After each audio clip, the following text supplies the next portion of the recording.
The new expansion for Crusader Kings 2 is called Sons of Abraham.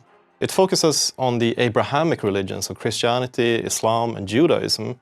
Christianity is going to receive the main attention, but we've also done stuff with Islam, and now you're going to actually be able to play as a Jewish character as well, one of the Khazars, for example. One of the main things we've done with the Christians is we've added the College of Cardinals. These are 9 special characters or priests that elect the Pope when the Holy Father has died.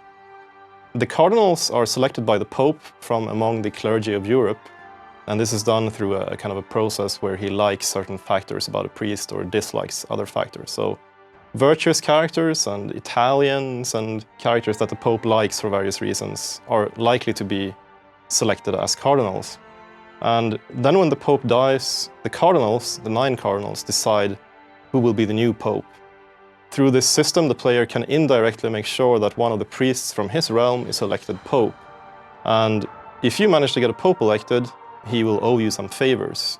And you can call in these favors with the new papal powers that we've added to the game. You can request money from the papacy, you can request that the Pope calls a crusade against a certain target that you want to get rid of, or you can get one of your bishops nominated, or one of your courtiers nominated as a bishop in your realm, which could be a useful step to having one of your relatives become a pope, for example.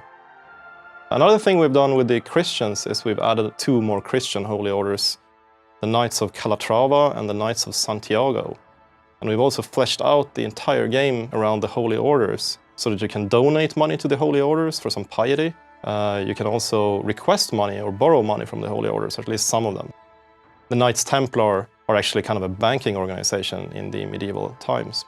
However, if you borrow money from the Knights Templar, they might request some favors in return. For example, that you send them one of your sons to serve in their ranks, or they might want to build a castle within your realm, and it's kind of hard to refuse when you owe them money. Christians can also choose to go on a pilgrimage to one of the holy sites of Christianity. It's not just Jerusalem, it can also be Rome or Santiago and certain other places. And what happens during this pilgrimage is like a little adventure within the game. If you've played with the old DLC or expansion Sword of Islam, it's going to be quite familiar to you because Muslims can go on the Hajj to Mecca, which is a very similar mechanic. This means that, you know, as a Christian character, you can have a little adventure or a little role-playing experience almost within the framework of the Christian faith. Now, as you know, you tend to have some children or relatives that can be quite annoying, and you don't actually want them to succeed you to the throne.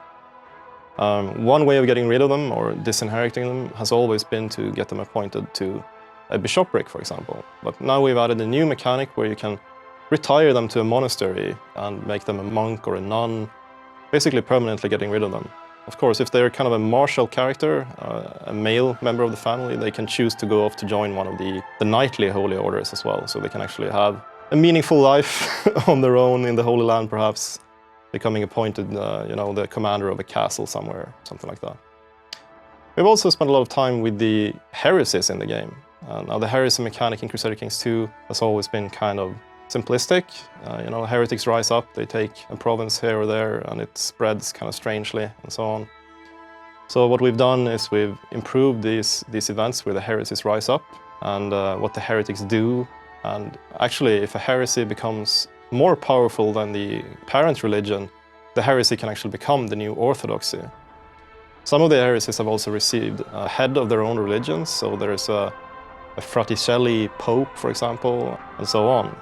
Of course, this depends on if the heresy should have a head of a religion. Some of them were distinctly anti-clerical, and they haven't been changed, basically. However, the Cathars, for example, or Cathars, can now have female priests in accordance with the historical Cathars. So we tried to make the heresies, all of them, basically a little bit more distinct and more interesting.